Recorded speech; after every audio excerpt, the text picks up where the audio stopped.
gave me this heart-shaped locket. Inside, there's a picture of my mom on one side and of me on the other. She told me, "Through this necklace, I'll be with you wherever you go. You can always look at it when you miss me." That year, both my parents died in a boating accident. I was the only one who survived. I didn't have any relatives to look after me, so I was placed in a group home. My life was completely upended. I would stare at my mother's picture and cry all day long. Eventually, a musician couple adopted me. Thanks to them, I started living again. But one day, they said to me, "Layla, we've decided to get a divorce. Unfortunately, we can't be your adoptive parents anymore." At 18, I had to go back to the group home.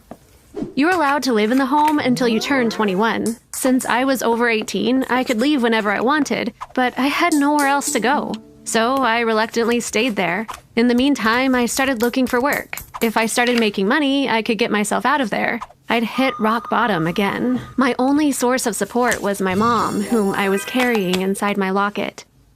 One day, the director called me into his office.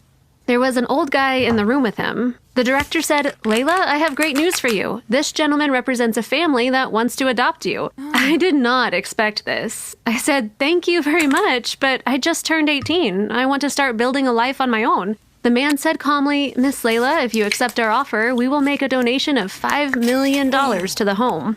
It was obviously a wealthy family, but I was weary of another adoption adventure. I looked at the director. He was waiting for my response with excitement. Well, $5 million is a lot of money, so he was right to get excited. I had to say yes, but only because I was thinking of the home.